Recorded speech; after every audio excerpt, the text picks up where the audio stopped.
salve, minha gente! Que bom ter vocês por aqui para mais esse encontro. Eu sou Joel Machado e está começando mais um episódio do Conexões Inerentes. Pois é, nas últimas semanas a gente embarcou numa série especial sobre algo que está no centro da nossa vida, mas que muitas vezes passa batido, que é a comida. Foram 5 episódios para olhar com mais calma para esse tema que está sempre presente, na mesa, nas histórias e nas nossas relações. Foram conversas que tocaram o cotidiano, revelaram desigualdades, valorizaram saberes tradicionais e abriram caminhos para a gente pensar com mais consciência sobre o que colocamos no prato. Trocas que misturaram afeto, política, sabor e reflexão. E agora, para fechar essa série, a gente convida você para uma escuta diferente. Hoje vamos nos sentar à mesa com a música brasileira para ouvir o que ela tem a nos dizer quando fala de comida.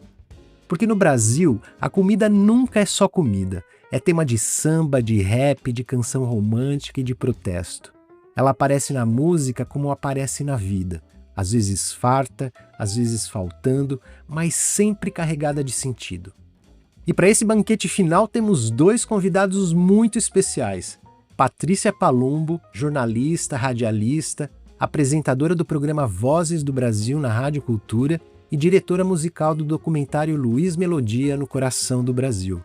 E Pedro Marques, escritor, músico e professor de literatura.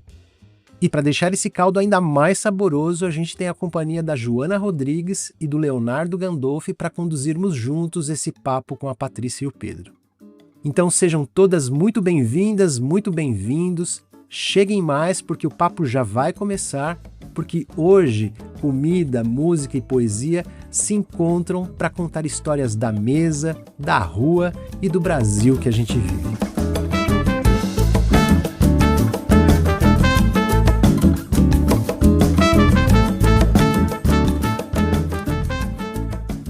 É uma alegria muito grande estar no Conexões Inerentes aqui com Patrícia Palumbo e Pedro Marques para a gente conversar sobre comida e canção, né? Dentro dessa série que está pesquisando e conversando com pessoas de diferentes áreas, né? De diferentes disciplinas, de diferentes lugares sobre comida, né? A partir de perspectivas bem distintas. E aí chegou esse episódio, né, que é o episódio dedicado à canção, um episódio assim, mais cultural, mais artístico, para a gente encerrar. E aí é pensar isso, né? Na verdade, comida e canção e país tem muito a ver no Brasil, assim, a própria ideia da feijoada, né, como mistura de origens também diversas, né, africana, indígena, portuguesa, né, as imigrações mais recentes do final do século XIX. Queria que vocês falassem já a partir das canções que vocês já trouxeram, né, já indicaram assim, um pouco sobre essa relação de origem mesmo, né, que tem com o país, comida e canção. Patrícia? Bom, prazer enorme estar aqui entre vocês para falar desse tema maravilhoso. Quando o Leonardo me pediu as canções, a primeira coisa que me veio à cabeça foi Zé Miguel Wisnik cantando Só duas coisas têm valor na vida, bebida e comida, né? E aí é interessante que ele saia dizendo isso cantando, né?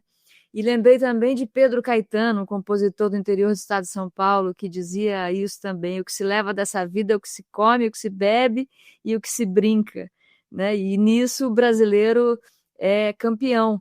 A gente tem desde o princípio da história do Brasil a celebração da vida a partir da música, a conexão com o divino a partir da música, e a comida sempre fez parte da festa. Então a gente encontra no cancioneiro popular muitas referências, né, à comida. A comida sempre ligada à festa. E pesquisando um pouco mais, a gente vai até mais longe, porque como o brasileiro tem na sua raiz a antropofagia, a gente encontra o comer-se, né? O comermos uns aos outros também como tema de algumas canções, né? Então, acho que esse nosso papo hoje vai ser riquíssimo e saboroso.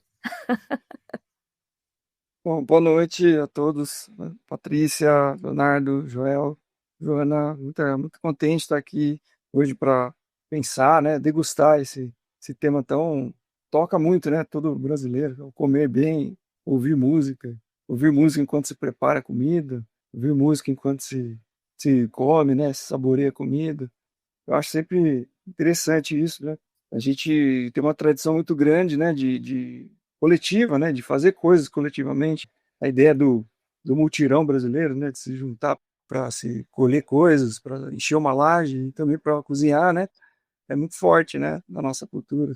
Então, dificilmente a gente encontra uma família em que um dia não se fez uma comida ouvindo música, né, ou se fazendo, se tocando música ao mesmo tempo, né? E ao mesmo tempo, dificilmente a gente encontra compositores que nunca compuseram alguma coisa numa mesa onde tinha comida e bebida, né? Regada a comida e bebida. Então, essas coisas são muito fortes na nossa cultura, né?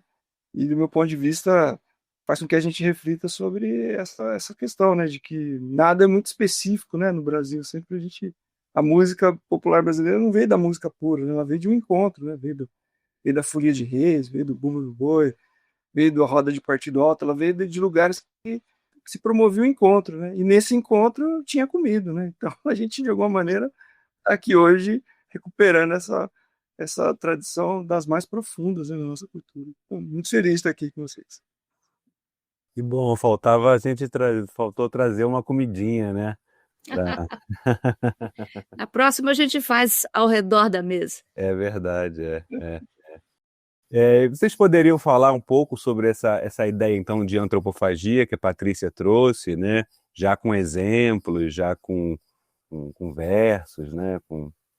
Posso começar, Pedro? Eu acho que tem uma coisa interessante na música brasileira, eh, que quando a gente fala, né, de antropofagia para falar de música, imediatamente vem a coisa da Semana de Arte Moderna, vem de Mário e Oswald de Andrade, aquela coisa toda, e pós isso tem a história do tropicalismo, né, que fazia relação direta e que envolveu também a música pop contemporânea daquele momento, que acontecia no mundo daquele momento. E eu tenho a impressão que a música brasileira, como a gente conhece hoje, ela é formada basicamente por esse princípio antropofágico, né? Porque tudo se mistura, como dizia o Mário de Andrade, e se mistura de um jeito muito original, fazendo com que nessa mistura você até possa identificar as, os ingredientes, né?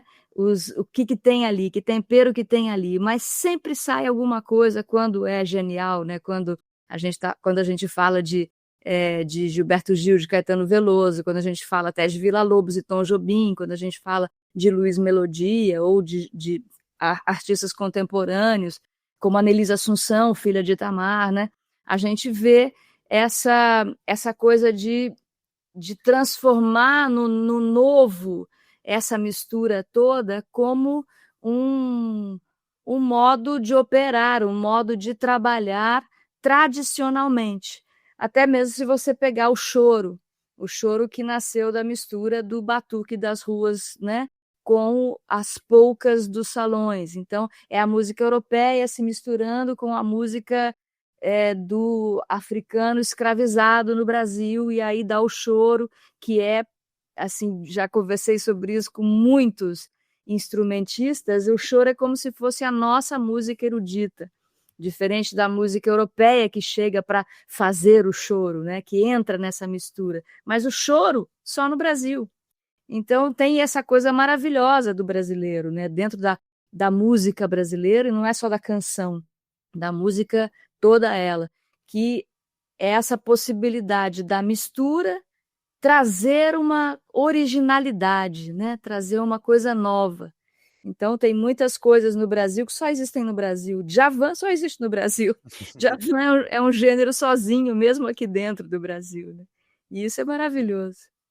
Não é não, Pedro? Você não acha que é por aí a antropofagia dentro da música brasileira? Eu acho, né? E continuar o que a Patrícia colocou, né? Uma das primeiras músicas que eu selecionei quando fui convidado é uma música da Chiquinha Gonzaga, né? Chamada Feijoada no Brasil, né? De 1909.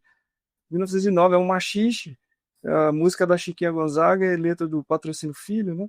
E é uma música feita para um teatro, para uma revista que foi encenada em Portugal, até primeiro do que no Brasil.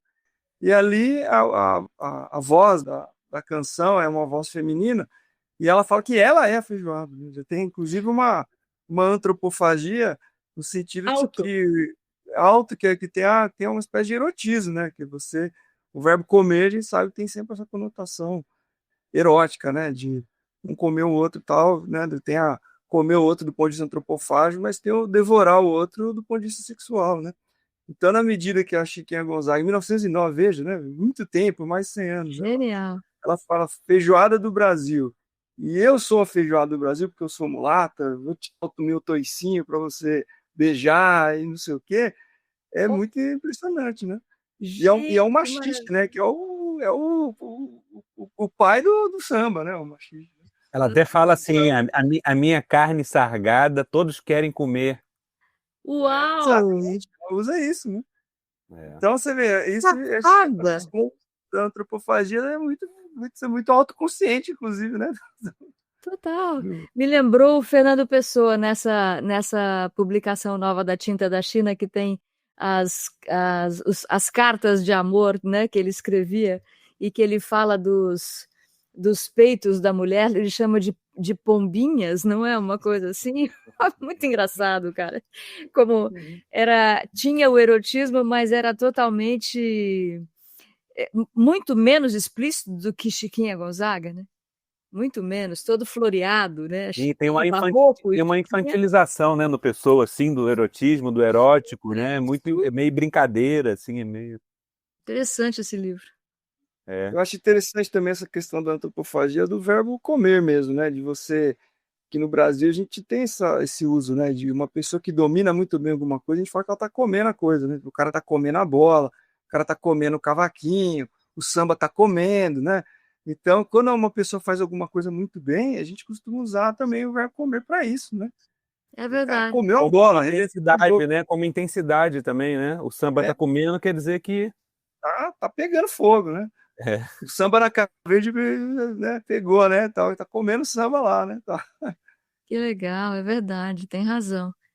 É muito bom isso, né, do brasileiro. Eu acho uma das grandes qualidades desse povo miscigenado, e talvez seja justamente por conta da miscigenação, né? Por conta desse encontro de tantas pessoas diferentes, de lugares diferentes, não tem como a gente ter uma coisa assim como uma música erudita, muito muito limpa, né, muito igual, muito by the book, né, não dá para ser uma coisa assim, tem que ser mesmo no improviso, na mistura, não dá para ser diferente. E sempre com temperos diferentes, né? Também essa questão do tempero que traz, né, essas composições, que eu acho que também é uma característica brasileira, né? Queria que vocês falassem um pouquinho, essa maneira de misturar, né? Desde o caíme, que ele também envolve essa sensualidade da baiana que saiba mexer, não é? Totalmente, né, do vatapá, né, quem quiser vatapá que aprenda a fazer, primeiro o fubá, depois o dendê, como é que é? Com qualquer 10 mil réis e uma nega, que saiba mexer, é danado. Caíme era danado mesmo, assim, né, em todos os sentidos, né, era um cara charmosíssimo, muito lindo e um homem daquela época, né, que não se furtava a comer fora, né? tinha toda a liberdade para isso, licença poética, inclusive. É. E sobre tempero, né, eu acho que o tempero, quando você olha para a questão da música, entra nessa maravilha que é os diversos gêneros entrando dentro de uma mesma canção. Quando o Luiz Melodia conta que ele ouvia no rádio, né, tanto Nat King Cole com seus boleros, quanto ele ouvia um choro, uma Dalva de Oliveira, uma turma da Jovem Guarda e tal, e tudo isso entra dentro, né, da canção dele, do mesmo jeito que entra o samba tradicional do Estácio, o canto das pastoras que ele ouvia lá na comunidade. É tão lindo, né? Porque aí você vai ouvir um disco dele, depois dele contar tudo isso, E você tem ali um retrato histórico, um retrato de um povo, né? De toda uma cultura, de toda uma vivência e de uma escuta muito atenta para essa diversidade, esses diversos temperos, como você falou, né, Joana? Então, é bonito quando você pega um disco como o dele, o Pérola Negra, em que ele abre com o Reginaldo Canhoto, cantando Estácio, Eu e Você. E aí depois ele vai para uma canção como é Pérola Negra, que é um blues, né? É tão lindo. Ao mesmo tempo, o cara foi atacado por não gravar samba. Ele abre com choro canção.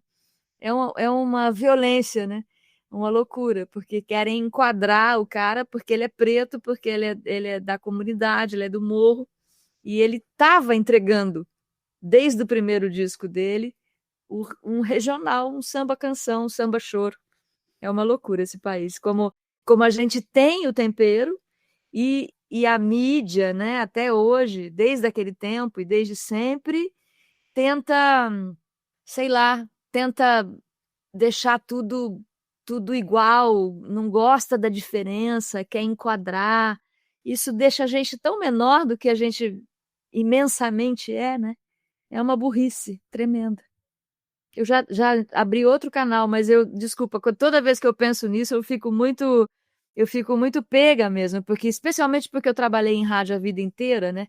E eu fico pensando como a rádio podia ser diferente, como a diversidade da música brasileira e seus diversos temperos e sotaques e acentos podiam estar sendo oferecidos, né, fartamente para o brasileiro ouvir, e como é minimizado, como é massificado burramente, né? É uma pena. É como você é o negócio do tempero, né? Banquete diário, podia ter um banquete diário, e a gente tem arroz e feijão, não que eu não adore arroz e feijão, eu adoro, mas no fim não é arroz e feijão não, que se fosse estava bom. É É ultraprocessado, ultraprocessado isso, é isso que né? É uma pena. é muito bom. Eu acho interessante nessa questão do tempero, né? A gente pensar que tanto a canção popular brasileira quanto a culinária popular brasileira são duas potências da cultura oral, né? E como a cultura oral é uma cultura de soma, ela sempre vai ter essa fusão de coisas, porque a partitura dá conta da nossa canção popular de jeito nenhum, nunca deu, né? E ainda bem que depois veio a mídia, veio o fonograma, mas a partitura sempre foi terrível, né? Sempre fica acidentada, você não consegue registrar. E os livros de receita, eles são assim também. Se você conseguir exatamente esses livros, a receita dá errado. As pessoas que sabem cozinhar bem, elas têm aquilo só como referência, né? Então você tem esse encontro, né? Elas têm essa coisa compartilhada, né? São potentes porque são culturas de som. Então o estrangeiro chega, e como boa parte dos estrangeiros que chegaram aqui, eles vinham da cultura oral, logo ele é bem recebido ali, né? Então a receita já vem com tempero de outro lugar que não tinha, né? Um preparo que o italiano traz já entra no do português e tá tudo certo, né? E é uma coisa interessante também a gente pensar nesse negócio do tempero, né? Porque uma das coisas que a gente fala em música, né? Quando a gente está tocando, né? Quando você está tocando com banda, é que a banda tá faltando molho na banda. É quando a percussão começa a ficar muito europeia, né? O compasso começa a ficar muito certinho, tá faltando molho, né? Que é porque tá faltando uma cinco, tá faltando alguma coisa que o europeu até acha meio errado, mas para nós é lindo, né? Tá faltando molho. E a outra coisa é que justamente a palavra tempero, ela compartilha, né? A música, a culinária, porque a gente tem que lembrar que o Bach fez o cravo bem temperado, porque o cravo bem afinado. Você usava a palavra temperar para afinar, né? Então, na viola caipira, a gente usava também. A viola tá mal temperada, né? Tem que ter a viola, você tem que afinar a viola. Então, você tem esse ajuste, essa palavra tempero, como ajuste do tempero que a gente usa hoje, do condimento, mas também da afinação da viola e da voz, né? Então, você tem esse léxico comum também desses dois campos, que eu acho bastante bonito. A gente também fala que alguma coisa está sem sal quando está sem graça, né? Exato, É muito exato. interessante. A gente fala É um cantor sem interessante. sal, né? Fala esse cantor sem sal, essa cantora sem sal, esse violonista sem sal. O violonista que toca muito perfeito, em geral a gente fala que ele é sem sal. Ele toca as notas todas perfeitas, a gente fala, bom, isso até uma IA faz, né? Eu quero ver o cara o cara arranhar o violão no meio de uma nota certa, como o Baden-Powell fazia, né? Que aí é o sal, né? Aí pegou Eu, pesado, né? Que nem Baden-Powell tá difícil. Mas, Pedro, você falou uma coisa que me lembrou Naná Vasconcelos. O Naná, ele saiu do Brasil muito novo, né? E foi fazer som lá com o Don Cherry. Foi o cara que começou a fazer world music, né? No mundo inteiro, antes mesmo desse termo existir. E foi junto com Ayrton Moreira o cara que mudou a percussão no jazz norte-americano e daí para frente no jazz mundial. Um brasileiro que o Brasil mal conhece, mas que levou um tremendo molho, né, para o jazz. Paulinho da Costa é outro percussionista brasileiro que também arrasa nisso.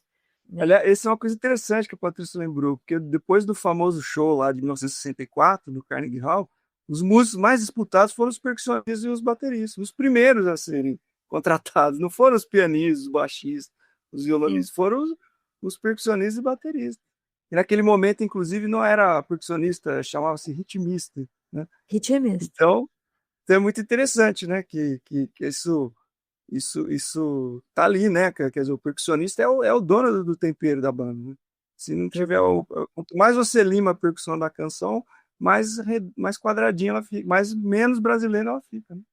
E não é à toa também que boa parte dos instrumentos, dos utensílios usados para cozinhar, são usados na percussão, como o garfo, a faca, a panela, entendeu? A colher de pau que pode virar uma baqueta.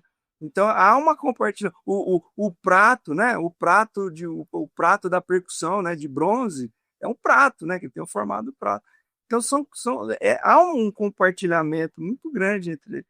Então, e a gente usa o vocabulário de uma para outra o tempo inteiro, né? Quer dizer, olha como esse baixo é gostoso, olha como essa voz é gostosa, né? A gente usa, né, toda essa adjetivação, né, que a gente usa para apreciar uma boa bebida, uma boa comida, a gente usa também para apreciar bons sons, né? Os prazeres, né? Essa história do prato me lembrou quando a gente ainda estava em pandemia, se não me engano, e o Caetano Veloso se juntou com os filhos para fazer uma live e o Moreno pegou um prato e uma faca, né, para fazer. E teve uma resenha na Rolling Stone dizendo que o clima estava tão descontraído que, sem instrumento disponível, um dos filhos de Caetano foi lá e pegou um prato para tocar.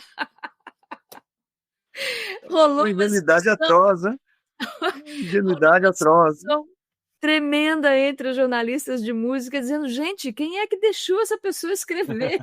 Mas, Patrícia, eles levaram isso aí para o show deles depois. Mas é óbvio, porque é uma coisa tradicional do recôncavo baiano. O samba do recôncavo tem o prato como um instrumento tradicional. E o prato é um instrumento que Moreno toca desde menino. Então, a pessoa que fez a resenha para Rolling Stone não tinha a menor ideia do que estava vendo.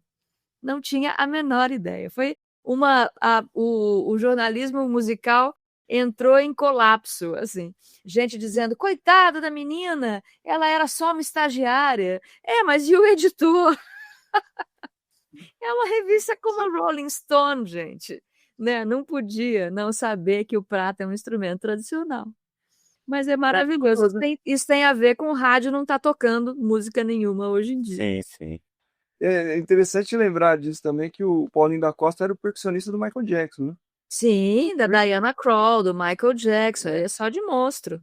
Do Thriller, na primeira música do Thriller, que é que tem as células africanas mais pronunciadas, ele toca cuíca e copo, né? Que também é o utensílio da culinária, né? Ele toca cuíca, ele põe uma cuíca lá, né? Um dos discos, o disco mais vendido da história, né, do planeta, tem uma cuíca na primeira faixa e copo, né? Como percussionista brasileiro. O Michael Jackson era um cara esperto pra caramba, um tremendo músico, né? Um menino muito bom mesmo. Vocês estão falando de coisas que passaram da comida para a música. E aí, lembrando, e da música para a comida, eu lembrei do baião, que vai dar baião de 2, um prato, né? Olha só. Né? É verdade. Exato. É verdade. Coisas da música ou da canção que vão passando para a culinária, né? Que nem Giló. Que nem Giló é uma outra música que eu não pus na minha lista aqui, que eu acabei de lembrar, que é muito boa. o Tem muita trânsito, metáfora, né? o trânsito é contínuo, né? É, De lá para cá, amarga que nem Giló. Uma desilusão amorosa amarga que nem Giló. É linda essa música, eu adoro. Não sei se é Humberto Teixeira, seria? Acho que é, né? tem cara de Humberto Teixeira essa letra. É, tá no repertório do Luiz Gonzaga e... Uma das melodias mais lindas, né? Hã? É uma das melodias mais lindas do Luiz Gonzaga. Uma das mais lindas de Humberto Teixeira é um letrista maravilhoso, né? Das melhores do repertório do Gonzaga, as letras são dele. Ele é demais, eu adoro.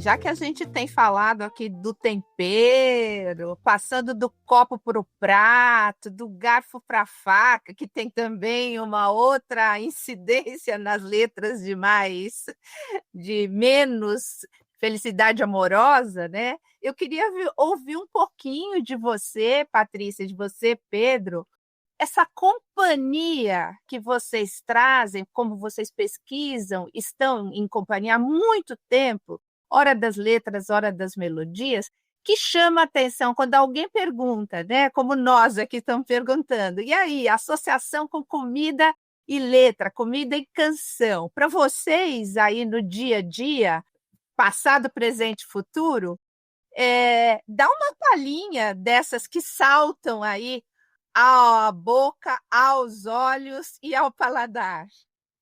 Umas que sejam assim explicitamente eu acho que Pedro e eu colocamos a mesma música que é a Feijoada Completa, né, na lista, porque é quase uma receita, né, sendo cantada ali, e ao mesmo tempo é isso que o Pedro começou dizendo aqui, que é a reunião, né, das pessoas em volta da comida. Essa música está no repertório do Chico Buarque, da Simone também gravou com grande sucesso, e é um sucesso, né? Acho que talvez seja das músicas mais conhecidas do Chico, popularmente falando.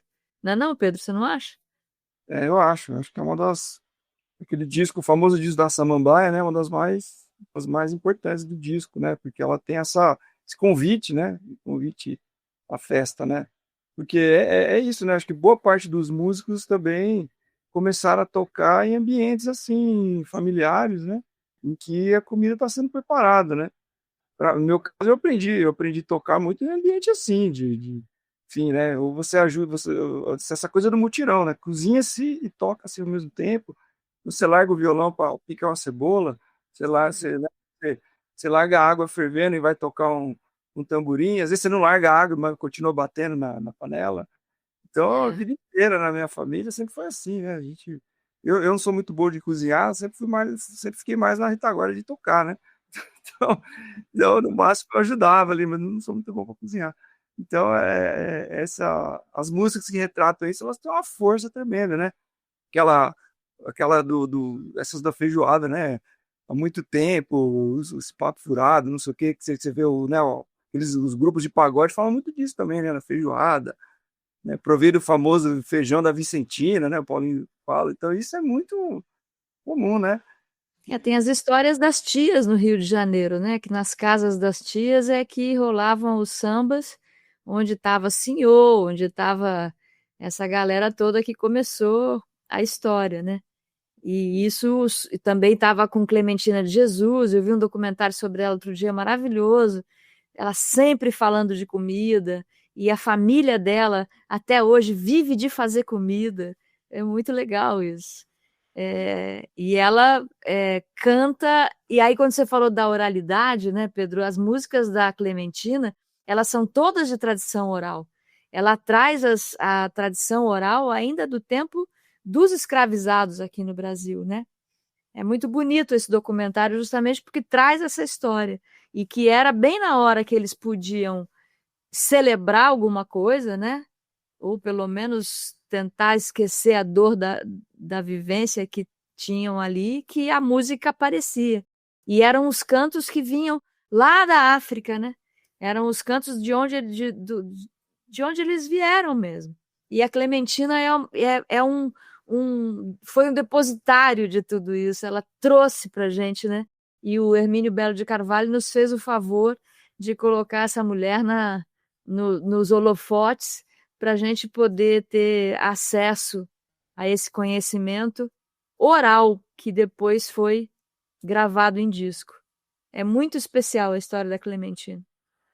Exato, era uma biblioteca ali, né? Disponível que o Hermínio percebeu, né? É. Agora, eu acho interessante essa coisa que a Patrícia falou, que a Joana falou, que é o seguinte: o Brasil, a comida tem uma questão sagrada, né, na comida, porque você tem as canções que falam da abundância que é você ter, né, você ter muita comida no Brasil disponível. Então, você pega lá o De Papo pro Ar, né, lá do Olegário Mariano, lá que ele fala, não quero outra vida, vivendo no Rio de Jereré, quer dizer, que você pega peixe fácil, você colhe fácil, que é uma coisa que vem lá da leitura romântica, lá da Carta de Caminha, né, que aparece até no começo da Tropicália, né, quando o Dirceu lá, o percussionista, meio que cita de cabeça, meio do jeito dele da Carta de Caminha, e fala, né, quando Pero Vaz Caminha descobriu que as terras brasileiras eram férteis, isso aqui. Então você tem essa coisa da exaltação da terra como uma terra generosa, né, que tem muita água, tem muita fruta, plantando tudo dá, não sei o quê, mas você é uma terra da fome também, né? Então a comida, ela, provavelmente quando vem na cultura oral, ela tem que celebrar a comida porque falta, né? Então imagina qual tipo de alimentação, né? A Patrícia estava falando das canções de escravo, né? A gente sabe que a alimentação é precaríssima, né? Os caras ficavam cegos de desnutrição, ao mesmo tempo estavam plantando e morriam desnutridos, né? Então o momento de comer devia ser uma celebração enorme, porque falta, né? Então Sim, você tem essas de papo pro ar, né? Que fala, não vou trabalhar. Para que trabalhar, né? Se eu posso pescar. pegar um peixinho ali, né? É, Você, como é que ergue a mão e pega um caju, né? Como na música do exatamente, Caetano. exatamente. E ao mesmo tempo você tem o Zequete falando que mora no morro e vai fazer uma sopa com osso, né? Porque falta comida. Então você tem essa ambivalência o tempo inteiro, né? Comida nunca passa desapercebida, né? Se tem uma reunião e tem comida, né? Alguém que está celebrando a feijoada, o outro tá fazendo sopa com osso, né? Às vezes na mesma raiz geográfica, assim. Mas o samba segue correndo, né? Justamente porque está ali no Partido Alto, né? Em volta da cachaça também, em volta, né, da celebração da vida, porque no fim das contas é isso, né? Para se manter vivo, o ser humano precisa dessa transcendência, né? O tal do embriagai-vos, seja de poesia, seja de vinho. E no caso, o samba, ele, sem dúvida nenhuma, ele percorre esse lugar, né? Da fome, como você falou, ou até de outras questões seríssimas, como faz o funk também hoje em dia em várias comunidades, né? Muita gente fala que o funk é a pior coisa que já aconteceu, mas falavam isso do samba também. E o funk é uma coisa que eu sempre discuto com os meus colegas jornalistas, especialmente os de música, que não tem como você olhar para isso sem olhar para o entorno social, o que significa o funk enquanto expressão de uma pulsão erótica, né? De uma pulsão erótica no sentido não do sexo, mas erótica de vida mesmo. O sexo acaba indo ali como um tema predominante, porque se você for ver, é a única maneira possível de extravasar numa situação como aquela. Imagina você viver no Complexo do Alemão, você viver num lugar que está sendo bombardeado por helicóptero, por metralhadora na rua, né? Cara, você só pode se expressar com essa violência. Senão, como será? Né? Então a música tem esse poder, né, de extravasar também, de colocar para fora aquilo que a gente não aguenta mais, assim como a poesia para quem é poeta, assim como a dança para quem dança, né? Porque senão, cara, não aguenta, né? Não aguenta. E Realmente é não aguenta. interessante, né, Patrícia, a questão coletiva, né, do mutirão, né, quer dizer, De novo.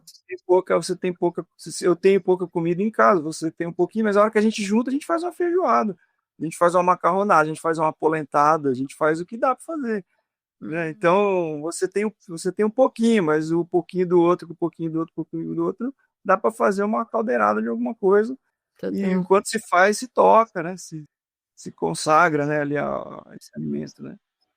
Tem uma música aqui da minha playlist que chama Amigos Bons, do Júnior Barreto, que eu acho uma delícia. Primeiro porque eu amo o Júnior, eu acho que ele é um grande compositor, um letrista tremendo, mas ele não é muito, como é que eu posso dizer? Ele não está toda hora fazendo, né? Então ele demora para fazer um disco, assim, anos e anos. E em Amigos Bons tem o Cajuada, como é que é? Cajuada Aromática, né? Que eu acho delicioso, porque entra na coisa que a Joana falou dos temperos diferentes, né? Que é um sotaque. Eu lembro a primeira vez que eu ouvi o cajuada aromática, eu liguei para o Júnior e falei, Júnior, o que, que é uma cajuada aromática? Eu quero tomar esse negócio, por favor, né? Que é um suco de caju misturado com bebida alcoólica, então fica um negócio, assim. É realmente maravilhoso. E chama Amigos Bons por isso. Ele estava com a barriga, acordou com a barriga com fome. E aí ele foi se encontrar com os amigos bons, onde eles então puderam comer juntos. Tem uma celebração, mas também tem uma crítica, né, a isso que você, como você falou aí, né, Pedro? Quando a gente junta, fica possível, né? Então, amigos bons têm essa amplidão, né, de conceito dentro. Não é só uma música em que você está juntando com a galera para tomar uma cajuada. Também tem essa parte de que é quando eu preciso de acolhimento, é aqui, nessa reunião com esses amigos, que eu posso comer, que eu posso beber, que eu posso cantar e dançar. É tão bom, né? Esse pouquinho que cada um tem vira muito, né? A hora que junta. E a própria ideia da banda, né? Da banda regional, da banda percussiva, os instrumentos da nossa percussão, muitos são pequenininhos, cabem no bolso. Então você vai ali, um vai com tamborim, outro vai com reco-reco de bambu, outro vai não sei o quê, e de repente você tem uma cozinha. A gente chama, né? A banda, a parte da percussão a gente chama de cozinha, né? Porque ali você vai improvisando. Se você não tem uma timba, você pega um balde, vira ele ao contrário e ele começa a funcionar como marcação. Você é músico, então, Pedro? Você é professor, mas é músico também? Eu sou professor nas horas vagas, né? Brincadeira. É brincadeira. Eles ficam brincando com isso, porque tudo que eu faço tem a ver com música, né?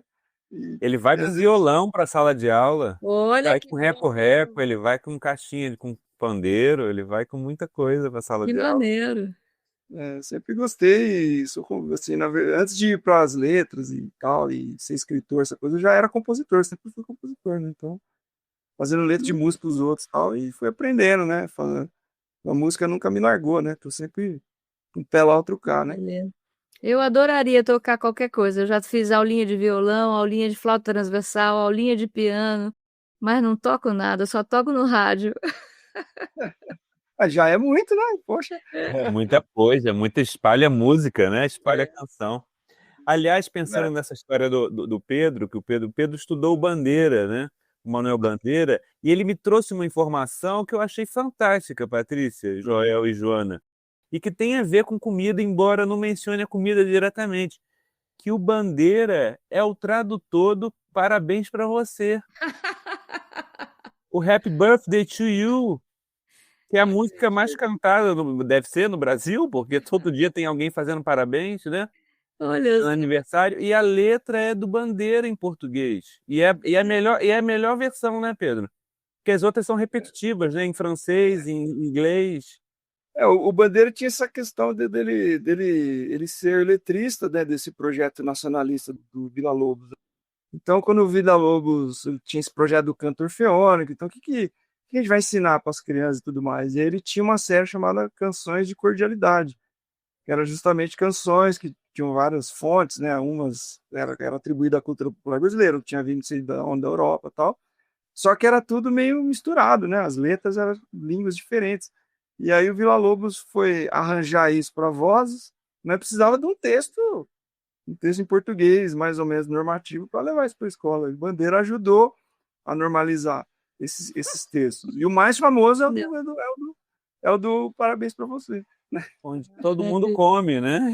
É a música da festa, né? Total.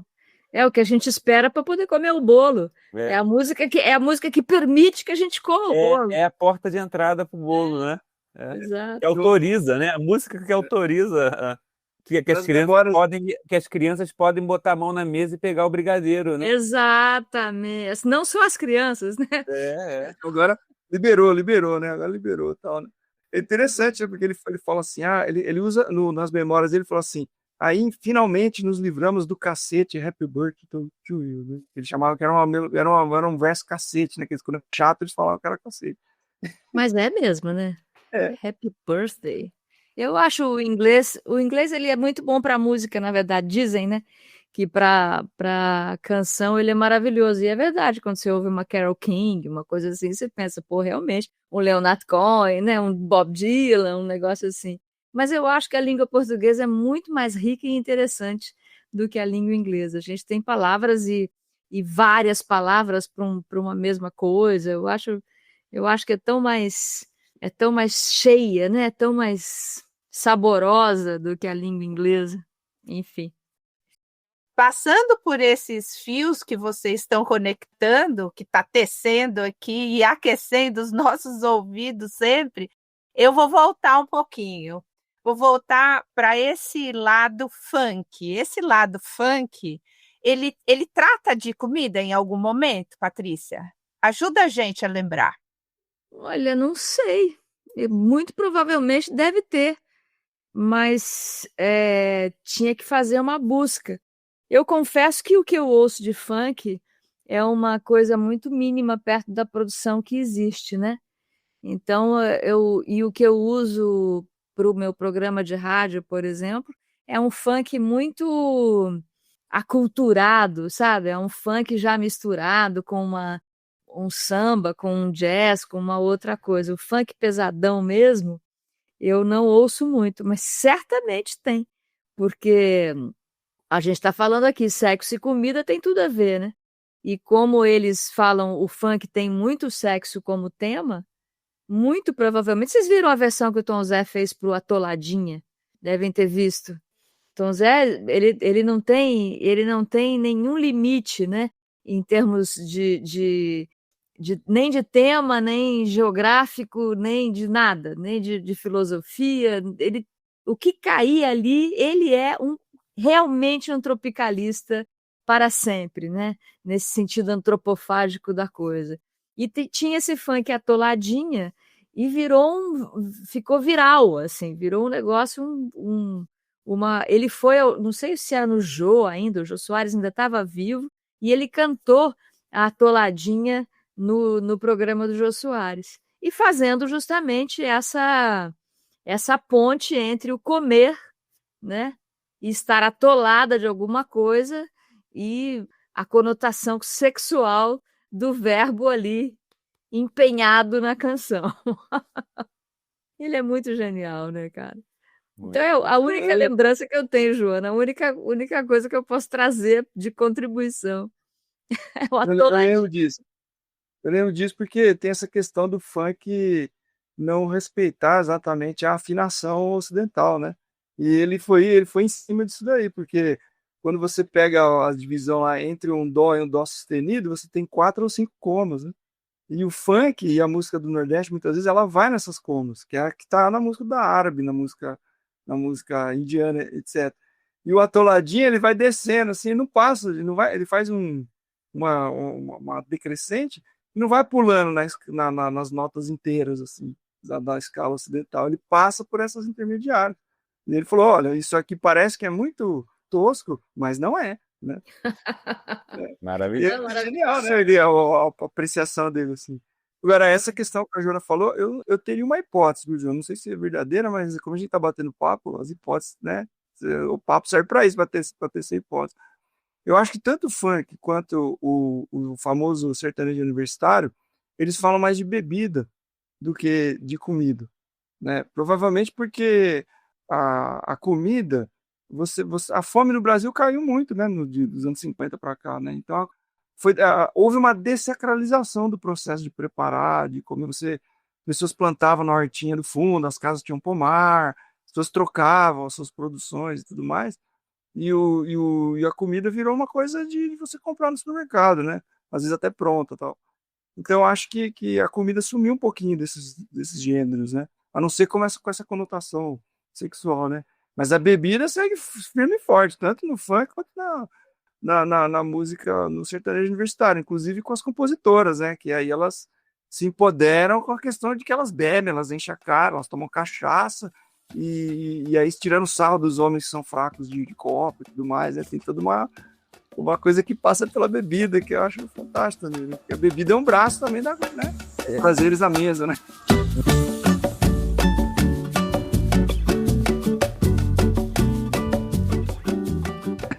Na lista que você mandou, tem, acho que duas chamam a atenção, são muito diferentes entre si, acho que dá para a gente conversar sobre elas também, que é Cajuína, né? Do Caetano Veloso, né? Essa música tão bonita, tão incrível, né? Realmente, parei para ouvir hoje de novo e, nossa, como é que pode ser uma coisa tão bonita, né? Essa imagem da matéria fina, do frágil, né? Existirmos, dois pontos, o que será que se destina, né? É uma obra-prima, né? Tão impressionante, e o verso, assim, aquele verso que tá ali o verso, né? Você consegue pegar no verso, é tão concreto, é tão bem feito, é tão na língua, né? Acerta a língua no alvo, assim, né? Faz com a tradição da língua, é uma coisa assim, ele sabe ecoar a língua, né? Fala a partir dela, é muito lindo. E a outra canção é a Marvada Pinga, da Inezita Barroso, né? E que também tem isso da cachaça, né? E também na versão feminina, né? Embora seja uma composição de autoria masculina, né? Mas o eu enunciador é feminino e é cantada por ela. É a música que geralmente é identificada, né? Como a música da Inezita, assim, que a representa, né? Ela se apropriou totalmente. Exatamente, e é super, é um super eu feminino, assim, né? Que faz e acontece. E queria que eu ouvisse de vocês, assim, talvez falar um pouco do Cajuína, acho que é uma música tão incrível, tão rica, né, que dá pra gente ficar com um programa só sobre Cajuína, né? E também sobre a Marvada Pinga também dava um programa só sobre isso. Cajuína o Caetano fez para Torquato Neto. Ele fez para esse amigo poeta das mãos frias, né? Um rapaz que foi-se embora muito cedo, mas que deixou uma impressão tão forte, né? Na música e na poesia brasileira e no jornalismo também, porque ele fez aquela coluna dele maravilhosa, Geleia Geral, que é uma inspiração para quem leva a sério, né, o jornalismo de cultura, o jornalismo de música, colocando um pouco de arte nesse ofício que pode ser tão desanimador por tantos motivos. Mas Cajuína eu coloquei aqui nessa seleção para isso também, sabe? Porque às vezes uma palavra apenas dentro da canção, ela tem, ainda que destacada de todo o resto, porque ele está fazendo, é uma canção, é um tema existencialista ali, né? Ele está super dizendo do tormento de um amigo, né? Do Torquato, do tormento de um poeta que acaba que se suicida, né? De um cara totalmente voltado para esses temas, né? E ele traz a Cajuína como se fosse exatamente esse poeta, né? Como se esse suco de caju fosse esse poeta, como se essa delícia, que ao mesmo tempo é seca na boca, tem cica na boca, né? Ou seja, a cajuína, ela é saborosa sim, mas ela também dá uma gastura, ela também incomoda, e isso acaba virando como você falou, né, Léo? A letra a gente podia fazer realmente um programa inteiro só sobre Cajuína. Eu acho de Caetano o cara mais, entre todos eles, assim, talvez seja o poeta mais cuidadoso na palavra, nesse sentido, inclusive, de não abrir concessões ao ritmo, à música, à melodia, pela palavra, né? Tem uma canção dele que está nesse disco-livro que você citou, que tem... eu não vou lembrar agora, mas eu acho que é Os Passistas, que ele fala... ele descreve, né, um encontro entre o casal, né, que é o mestre Sala e a porta-bandeira, e ao mesmo tempo o livro, e faz faz referência ao pisava nos astros distraída, mas ele tem uma conjugação verbal na segunda pessoa, terceira pessoa, sei lá qual pessoa, nós, né? A segunda pessoa, né? Às vezes tu te voltas para mim na dança sem te dares conta, enfim, né? Não, tem coisas assim inacreditáveis, né? É. Inacreditáveis. Eu vou ter que lembrar essa letra, porque é realmente uma coisa maravilhosa. E eu acho que Cajuína é um desses exemplos Sim. de genialidade dele, sabe? Então, por isso que eu trouxe, porque tem a comida ali, né? Tem a bebida ali, a cajuína, tem essa coisa, mas ele vai longe. Vai longe. E é uma cena com o pai do Torquato, né? Sim. É o pai do Torquato, né? Ele na mesa, né? Se eu não me engano, com o pai do Torquato e tomando a cajuína, né? Esse homem bonito que aparece, o homem lindo, não sei, é o pai do Torquato, né? E sobre um menino infeliz, né? Não, Não se nos ilumina, né? Nos ilumina, é muito Pouco incrível. turva-se a lágrima nordestina. Apenas a matéria-vida era tão fina. Esse verso né, é impressionante, né? Apenas a matéria-vida era tão fina. É muito emocionante mesmo, eu acho. E se retrocando 360 para Marvada Pinga. Pedro, já que a gente vai estar na bebida agora, continuar da cajuína para cachaça. Não, eu acho que eu só não posso deixar de comentar um pouquinho a cajuína também, porque tem essa... como a canção popular brasileira, ela é essa grande feijoada que tudo cabe, né? Porque a música começa com a pergunta mais filosófica, né? Existimos, o que será que existimos, né? Então, a pergunta é desde os pré-socráticos estão tentando responder isso, né? E o cara começa perguntando isso, né?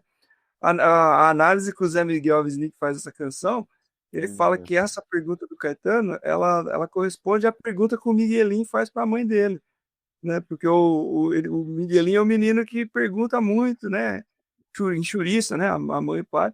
Até um dia ele fala para a mãe assim: mãe, mas por que é que tudo acontece mesmo? Aí a mãe não tem resposta, fala: filho, me abraça porque eu te amo. Quer dizer, Essa é a resposta, né? a resposta para essa pergunta é o amor, né? E que de alguma maneira está na cajuína, né? Então é muito interessante, né? Como uma canção com uma letra relativamente bem pequenininha, né? Tal, ela é capaz de nos jogar na pergunta filosófica por excelência, né?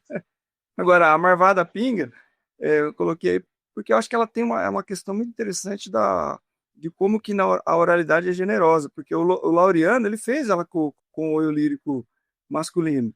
Só que ela, como ela era muito cantada nas ocasiões assim, e tal, a Inesita se apropriou de tal maneira que hoje pouca gente lembra que é do Laureano, é a Marvada Pinga da Inesita, né?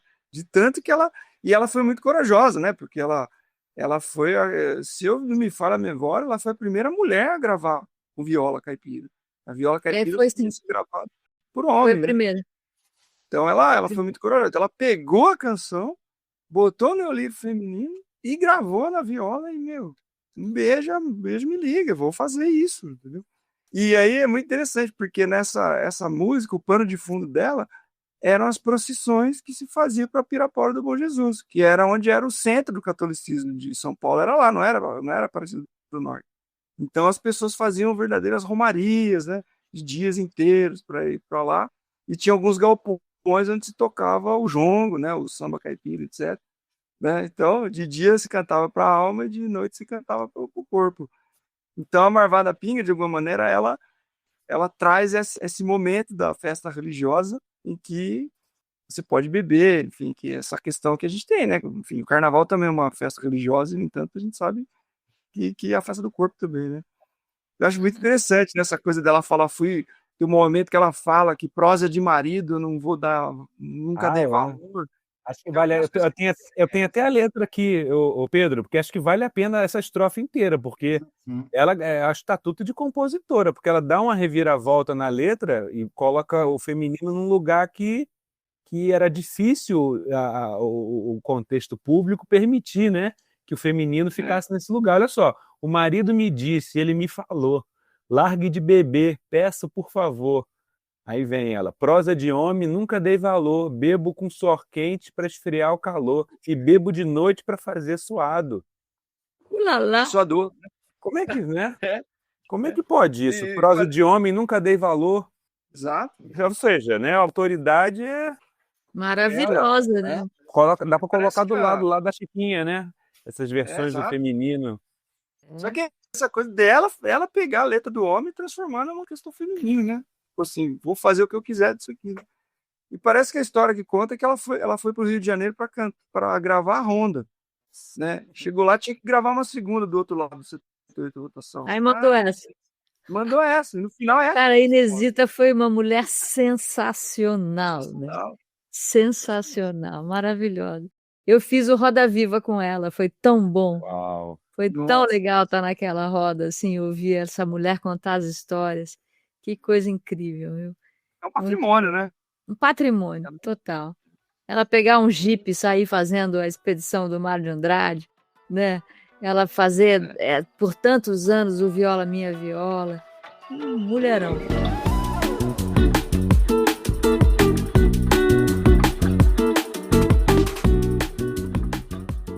Mas aproveitando que a gente está falando de uma grande mulher, né, aí como a Inesita, eu acho que é interessante a gente colocar um pouquinho essa questão da figura da mulher associada à comida, né? Vocês trouxeram várias canções aí que tem a mulher como objeto de desejo, né? A mulher aparece como quem cozinha, alimenta, transmite afeto. Em muitos desses casos aí o papel da mulher se mistura com essas ideias aí de nutrição, de maternidade, né? Eu queria saber de vocês qual é essa relação do papel da mulher nessas canções, se ela desconstrói ou cria estereótipos aí em relação à mulher. Bom, eu trouxe Vamos Comer Caetano com a Adriana Calcanhoto, então eu tirei um pouco a mulher da cozinha nesse caso aí. Ainda que tenha que vatapá, né, com a Gal Costa, que é quem quiser vatapá que aprenda a fazer, com qualquer 10 mil réis e uma nega, se faz um vatapá. Só Caíme para cantar um negócio desse, né? Hoje em dia já não poderia mais. Mas é isso, no meu repertório aqui, eu trouxe a Dona Onete cantando Tipiti, que Dona Onete é uma cantora paraense, né? Uma senhora já, que criou o carimbó chamegado, uma mulher danada. Encontrei com ela uma vez em Belém, ela veio me dar a receita de como segurar marido. Me deu todas as dicas. Olha, não ligue para ele jogar a toalha em cima da cama, não. Saia para dançar com ele, que é muito melhor. E deu as dicas das coisinhas lá, das mesinhas que eu tinha que tomar. E, meu Deus do céu, né? Que loucura. Mas eu acho que nessas canções aqui que a gente tem, eu não sei o que o Pedro trouxe, mas a minha turma aqui tá mais nesse lado Vamos Comer Caetano, né? Tem também o Café com Pão com o Nana Caymmi, que é uma delícia de canção, é João Donato, né? E é aquela coisa, pão com manteiga no café, como é que é? Como é que era mesmo? Essa, pão com manteiga no café, coisas que homem e mulher faz, né?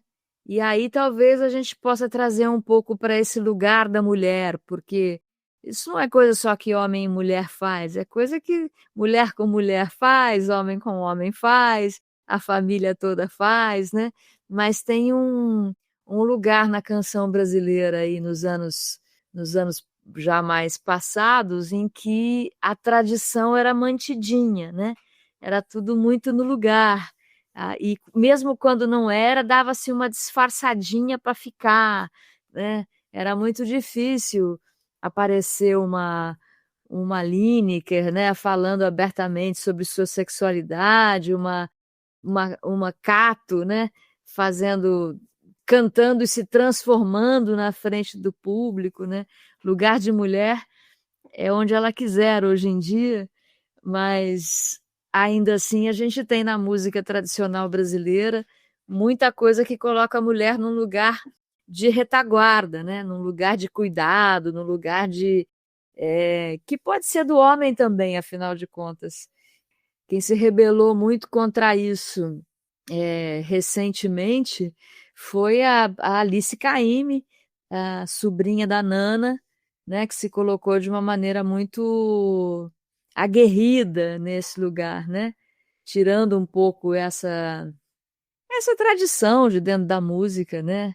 É uma coisa que a gente precisa fazer, não só na música, tem que fazer na música, na literatura, no comportamento cotidiano, tudo isso. Outra mulher que eu coloquei aqui foi Marisa Monte cantando Titãs. A gente não quer só comida, a gente quer comida, diversão, balé. E acho que a mulher é isso aí, a mulher não quer só estar fazendo a cozinha, né? A gente quer protagonismo, a gente quer estar. E também não quer estar só no microfone cantando, não quer ser só canário. Quer tocar violão, quer tocar trompete, quer tocar percussão, né? Pedro deve saber desse movimento aí das meninas à frente agora, né, Pedro? Fazendo tudo que elas quiserem fazer. Você trouxe Chiquinha Gonzaga, mas Chiquinha Gonzaga e Inesita Barroso são mulheres muito especiais, né? Dentro desse contexto. Dolores Duran acabou de fazer aniversário, outra também muito especial, dia 7 foi aniversário dela. Uma mulher que tentou também sair um pouco do papel de intérprete apenas, né?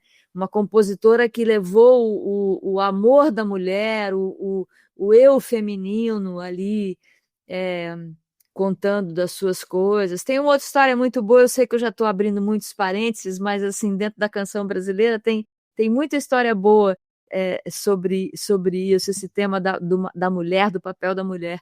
Quando a Dalva de Oliveira se separou do Erivelto Martins, houve uma temporada incrível de grandes canções que foram as canções da separação. Errei sim, erramos, né? Então tem o Ataúfo Alves compunha para Dalva cantar, e aí o Erivelto e o Ataúfo, que eram grandes amigos, ficaram brigados. Então a mulher não tinha a própria caneta, né? Muitas delas não tinham, então dependiam de amigos como o Ataúfo Alves para dizer seu lado da história. Um luxo, né? Um amigo como o Ataúfo, mas, enfim, acho que a mulher, ela não está mais nesse lugar, viu, Joel? A música tem mostrado isso, e isso é muito bom, porque não dá para ficar só na retaguarda, né? Não dá para ficar só ali, sei lá, ou fazendo tudo ao mesmo tempo, né? Você está na retaguarda, mas você também está na frente, aí você assobia, chupa a cana, corta a cebola, canta, e aí depois lava a louça toda sozinha. Ou sendo só inspiração, né? Ou sendo só inspiração, pelo amor de Deus, né? A Joyce é uma grande compositora e ela fala que ela detesta esse negócio de ser musa. Ela acha péssimo, ainda que ela seja, né? Pelo amor de Deus, que é uma mulher maravilhosa, linda até hoje, com esse namorado lindo que é o marido dela, que é o Tuti Moreno, até hoje. E ela é uma musa sem dúvida nenhuma, mas ela se recusa um pouco. Nara Leão também se recusava, né? É gostoso ser musa, mas não é só isso, né? Limita um pouco. Vinícius de Moraes é um cara muito polêmico hoje em dia, inclusive. Vocês devem saber disso, né? Sim. Tem estudos sobre o machismo de Vinícius de Moraes. Minha, do Luca Argel, né? Depois sabia lá do Rio, que foi para estudar em Portugal, no Porto, fez a tese, né, sobre isso. Dá aulas sobre o machismo. E transformou em livro, né? É genial. Mas é verdade, né? Quando você começa a ler os poemas do Vinícius, mesmo Minha Namorada, mas que linda namorada você poderia ser, e etc., com esse jeitinho de chorar devagarinho, sem dizer porquê. Tá chorando devagarinho porque o cara tem 10 namoradas além dela. Quem que aguenta? Ai, e ela não podia se abraçar com a Marvada Pinga, né? Porque se ela não podia. Ele dava abraçadaço com a Pinga, mas ela não podia. Porque não é papel da mulher, né? Não é o que se espera. A mulher tem que estar ali, comportadinha, exceto Marília Mendonça, né? Como o Pedro bem lembrou aqui, o feminejo, né? Que se colocou ali nessa. Eu posso ser igual aos caras, eu também posso encher a cara na balada, né? Ou a Tati Quebra Barraco, né? Ou a E outras tantas do funk também. Agora, tem essa questão muito interessante, porque a canção ela tem muito essa coisa que se sobrepõe à biografia, né, dos sujeitos, mas ela é muito mascarada, né? Então também, porque essa Emília que aparece, eu quero uma mulher que saiba lavar e cozinhar, ela também é a mulher que tá no Chico lá, que vai fazer feijoada e o bonitão vai ficar lá, né? Ela que vai pendurar, né? Ela que vai. E os caras não vão cozinhar, eles só vão ficar lá tomando, né? E Eu jogando lembro uma bolinha. a gente fez um exercício uma vez na aula, o Léo tava, a gente pegou a música do Caetano, né? Que era quando eu chego em casa, não sei o que, o bonitão chega e a mulher fica lá tentando pagiar ele, e pegou a da Joyce, que chamava Meia Meio. E as meninas foram em coro. Você falou, não, a da Joyce é muito melhor. Pô, é essa que representa. Porque ela Ah, fala pro sujeito, ó, o seu papel, por mim eu já sei fazer o seu papel, seu papel, sei compor, sei tocar. Quero ver você cuidar dos bacuris. Quero ver você lavar uma louça, sem se sentir diminuído, né? Então você vê que esse debate não é. A gente está falando que o Chico, o Caetano são machistas, mas a canção, ela se impõe, né? O subgênero lá de colocar a mulher nesse lugar, né? é. Inclusive, eu coloquei uma da. Quer dizer, a questão é a Rita Lee, né? Meu bem, você me dá água na boca, né? E aí quebra completamente, né? E aí ela fala, ela que vai comer o cara, né? O meu bem, você me dá água na boca. Então, o apetite é dela, não é do outro, né? Então, Zé Então, chama ela de professora de sexo. ela e a Joyce foram muito pioneiras nesse sentido, né? Nos anos 70, assim, a Joyce, no livro dela, a biografia dela, ela até fala, né, que quando ela tocava, ia se apresentar, tinha o Chico, tinha o Toquinho, as outras mulheres falavam assim, nossa, você não tem vontade de namorar eles? Falou, não, eu tenho vontade de tocar com eles. Uhum. Namorar eles, eu quero tocar com eles, né? E ela teve que enfrentar isso muitas vezes, né?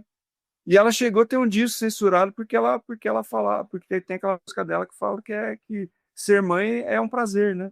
Ela falava que ser mãe dava muito Não, prazer ser prazer era uma mãe, palavra super censurada, não podia ter né? essa palavra. Aí o disco dela, Água e Luz, foi censurado, né? Já nos anos 80, acho que 81, 82. Assim. Você vê o Sim. que elas enfrentaram, né? É, Pra fazer um Mania de Você, para fazer um 66, né? é. E, enfim, e ao mesmo tempo me parece que teve que partir delas, né? Porque se dependesse dos homens compositores, talvez. Não, claro que não, imagina. Né? Nem passa pela cabeça. O que está estabelecido, a pessoa que está no conforto do estabelecido, não vai brigar para que o estabelecido se quebre. Isso é natural do ser humano. Então, é a mulher que vai brigar, é o oprimido que vai brigar, né? E a gente, claro, obviamente, que tem um pouco mais de consciência porque a gente lê, porque a gente estuda, a gente também vai brigar. Mas se você está ali, se você está na massa, se você é um operário, uma operária, e está ali repetindo o seu dia a dia, é muito difícil, cara. É muito difícil. Porque cadê o prazer, né? O prazer está censurado. Então você vai optar pela luta ou você vai tentar sobreviver do jeito que der, né? É difícil a vida, viu? É Né? difícil. É difícil. É, e a gente Difícil vê. a vida e seu ofício, né, Mayakovsky Né? dizia. E a gente pega os documentários, eu estava vendo aquele documentário da gravação do Elise e Tom, né? Você vê, né, que o Tom Jobim, o tratamento não era muito legal, na verdade seja dito. Assim, o tratamento com a Elise, ele demora para ela conquistar o espaço ali, né? Ele chega Sim. meio. Ele quer dominar o negócio, né? Ela teve que lutar, porque o disco era dela, não era dele. Ela teve Não, mas que. ele já era o Tom Jobim, né? A história era essa, ele já era o Tom Jobim. Ela chega, uma cantora que estava vendendo muito bem, e a gravadora dá de presente para ela a gravação com o É, Tom Jobim. E foi espetacular, né? Foi maravilhoso para a música dela. A música dela, depois daquilo, muda também, é, né? exato, É muito lindo. exato. E aí tem o César Camargo Mariano falando do disco, é o único depoimento que tem, né? Porque os outros dois já não estão mais aí. E é curioso, eu achei o depoimento dele muito pouco gentil com ela. Mas isso é um outro assunto para um outro programa. Que aí também, né, entra na mesma questão. Ao mesmo tempo que ela é subestimada pelo Tom, ela tem o arranjador, que é o marido, que também quer dominar do jeito dele, né, o disco, né? Então, se ela de alguma maneira, ela teve que superar os dois, né, ali pra... Sim, sim, sim. Anos Isso 70, né? Muito Agora, difícil. essa questão da feijoada do Chico também tem a feijoada total do Premier, em que eles põem os homens fazendo, né? O cara que mata o porco, o cara que tempera, o cara que faz tudo. Então, do Chico é só a mulher que trabalha, né, para fazer a comida. E no do Premier são os homens, né, que fazem. Embora parece que não tenha muito. É outra geração. Pedro, eu queria que a Patrícia também comentasse, que você provavelmente deve conhecer Domingo no Parque do Gil, né? Essa música que o Pedro trouxe, assim, ela tá cheia de simbolismo, né, nessas questões aí da comida, né, nessa música. Queria que você comentasse um pouco sobre ela, vocês dois aí, se vocês puderem trazer alguma visão aí sobre esse simbolismo que tem essa música, né? Domingo do Parque é um épico, né? É uma música, primeiro que é histórica dentro da composição do Gil, é histórica dentro da história da canção brasileira, traz uma coisa do repente nordestino, né? Do cordel, inclusive, da oralidade, né, Pedro? Tá muito ligada ali é uma crônica ao mesmo tempo. Eu acho uma canção dessas emblemáticas, assim, que qualquer aula sobre música brasileira ela tem que fazer parte. Mas você trouxe por quê, Pedro? Você que trouxe ela para a lista. Eu coloquei ela junto ali num contexto meio parecido com o Zequete, né, do Opinião, né, que ali você tem o Opinião com a comida, porque a falta de comida, né, as pessoas não têm comida, se não tem água eu furo um poço, se não tem comida eu faço uma sopa de osso e tal. E o próprio João do Vale, né, traz toda essa dificuldade, né, do campo, da fome que estava assolando, né, o campo brasileiro e tudo mais.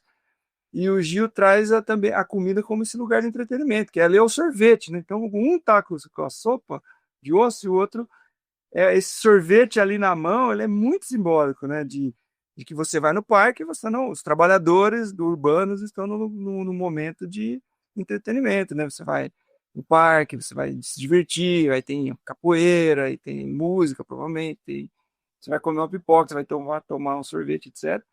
E aí o sorvete, nesse momento, gela o coração do cara, né? Porque ele ganha uma outra conotação. Então, eu acho que mesmo nesse momento, numa canção tão simbólica, assim, que os elementos muito do cotidiano, eles são totalmente misturados, né? O Gilberto Gil consegue fazer um negócio meio jogralesco, assim, totalmente diferente para a época, né? Ele toca até um pé na tradição, né? Porque o ritmo dela é o ritmo, a síncope do berimbau ali por trás. A base é super o que ele já fazia no primeiro disco dele, mas o jeito dele descrever, dele fazer essa cena, é meio surreal, né? Porque o sorvete, de repente, está dentro do coração do cara e tudo mais. Eu trouxe um pouco por causa disso, que mesmo nesse momento, assim, que é uma música assentada numa tradição, que ao mesmo tempo tem uma inventividade de vanguarda, a comida está ali no centro, que é o sorvete, né? Digamos assim, vai gelar o coração do cara e aí acabou a amizade, né? Acabou. Ali a tragédia está feita a partir do sorvete que, em vez de estar na mão, está no coração, né? Por isso que eu trouxe, assim. É linda. Quer dizer, até nos lugares mais inusitados, a nossa comida, né? Nosso prazer nosso prazer à mesa e tal, se faz presente de uma maneira. Essas duas coisas têm valor na vida, comida e bebida.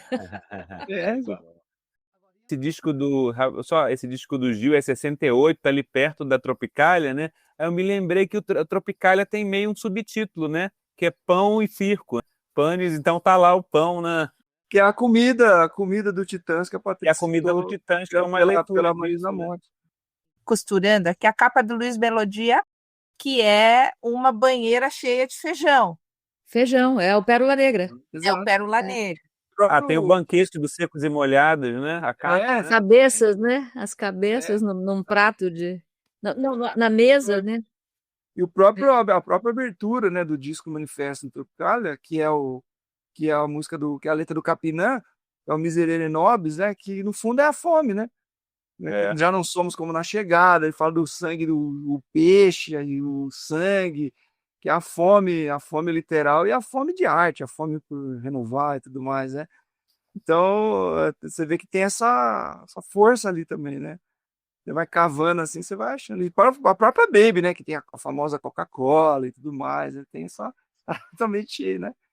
A Baby Gelé geral também que o mal é o que sai da boca do homem, né? Você pode comer quase tudo e você pode fumar baseado também, mas o mal é o que sai da boca. É ótimo. Eu trouxe poemas também, porque o Léo falou que era para também procurar. É verdade. Aí eu fiz a lição de casa. Oba, vamos pra isso. Olha! Uau! Apenas. Maravilha.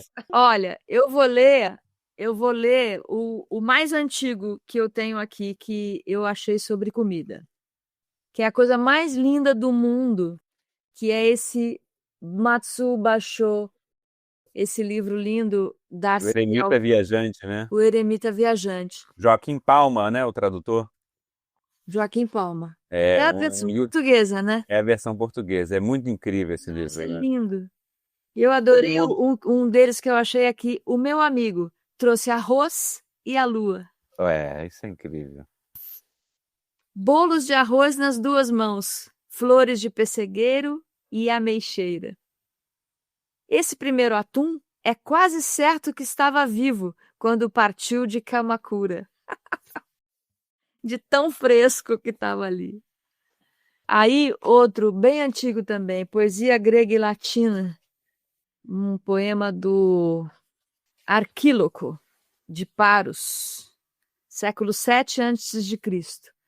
Com a lança eu alcanço meu pão de cevada, com a lança eu consigo meu vinho esmárico, na lança apoiado eu bebo este vinho. Que delícia, né? Tem um que eu adoro, que se chama, é do Alceu, que é um poeta maravilhoso, chama Convite. Bebamos, esperar as lâmpadas porque é breve o dia, traze-nos amor as grandes taças multicores. Quando o filho de Zeus e Semele nos deu o vinho, fê-lo para esquecermos nossas penas. Põe 2 partes de água, 1 de vinho, encham-se as taças até a beira, e sem demora, siga-se uma taça a outra. Banquetes, né, dos malucos lá. Tem uma da Safo, como a doce maçã que rubra, muito rubra, lá em cima, no alto do mais alto ramo, os colhedores esqueceram.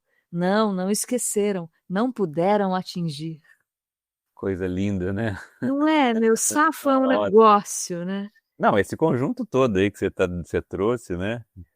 Nossa, muito bonito. E aqui uma oferenda também. Dela. Não é mais Safo. Agora, quer ver? Esse livro é tão velhinho que ele vai desmanchando. Anacreonte.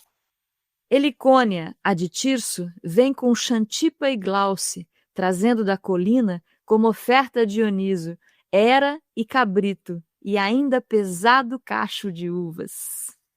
Gente, eu tenho uma vontade de fazer esses banquetes. Envio-te a maçã, olha essa do Platão. Envio-te a maçã com estas palavras. Recebe-a se concordas em amar-me, e dá-me em troca tua virgindade. Mas se és contrária ao meu desejo, toma-a da mesma forma e nota como é efêmera a beleza. Uma cantada, né? Uma cantada que, pelo amor de Deus, é uma falta de repertório esse pessoal. Imagina, Joana, se te mandam uma maçã com esse bilhete. Eram 6 figos na caixa, suculentos, disse a moça da feira. Mas um caiu no chão, amassou. Outro tinha bicho. Minha filha comeu 2. O quinto, Marília usou no iogurte. Só no último é que dei uma mordida. O restante dele usei no poema. Do Léo. Desse livro lindo aqui, ó. Pote de Mel e Outros Poemas. Obrigado, muito bom. Quer dizer, muito bom poema, não, muito bom você ter trazido. O poema é muito... E eu amo figo. Amo figo, de todas as maneiras. O figo seco, o figo fresco, no iogurte, todos os figos. A atriz fez uma antologia da poesia antiga, aí vê a do Léo assim, e você vê que é a raiz, né, do negócio, né? que a tradição chegou no poema dele, certo? Sim, totalmente. Totalmente. É mesmo, hein, Léo? Olha que lindo. Que linha, onde que eu fui parar, né? Você vê? É. Chiquérrimo. Muito bom, muito bom. E agora, Pedro vai ler poesia? Eu posso comentar 2 traduções, assim, já que eu não separei poemas, né? Eu acho que o interessante também essa questão da comida é que o Brasil é um país um grande produtor de comida, né? E a música desses que faz a comida, né? Ela se colocou também ao longo da história, né? A música caipira e tudo mais, né? Então a gente tem uma influência da música caipira na MPB, por exemplo, numa canção como Cio da Terra, né? Em que é justamente, né, as mãos ali mexendo com o trigo, com a terra e tudo mais, né? Que era uma melodia do Milton Nascimento, ali, do Chico Buarque, né? E essa música depois ela foi gravada pelo Pena Branca e Chavantinho num disco chamado Cio da Terra, né? Um momento que estava tendo muito conflito de terra nos anos 80 e tudo mais. Eles gravaram num disco chamado Cio da Terra.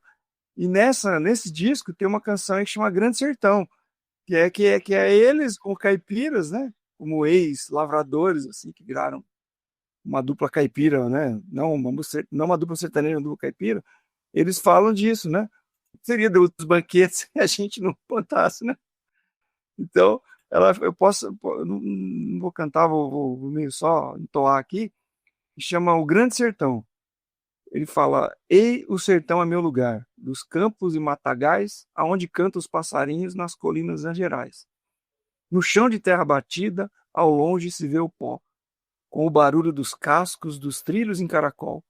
No passo lento do tempo, o grito da multidão, numa estrada sem saída, na poeira deste chão. Ei, o sertão é meu lugar, dos campos e matagais, aonde cantam os passarinhos nas colinas das Gerais.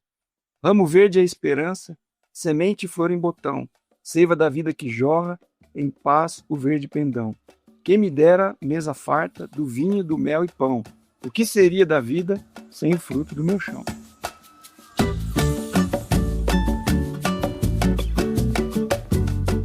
Muito incrível, né, conversar com vocês, ouvir. Queria agradecer muito, né, a Patrícia Palumbo, ao Pedro Marques, pelo banquete ofertado, né, a nós e a todo mundo que vai ouvir isso, né? É um material rico e saboroso, né? Muito bom, foi um prazer. Adorei fazer. Obrigado também pelo convite. Acho que impressionante como ela atravessa todo mundo, né? Você coloca uma canção na mesa, todo mundo se farta dela, né? Então... São os meus temas preferidos na vida. Né? Pensa, música, poesia, comida, bebida. Tudo ótimo. Muito obrigada pelo convite. Adorei.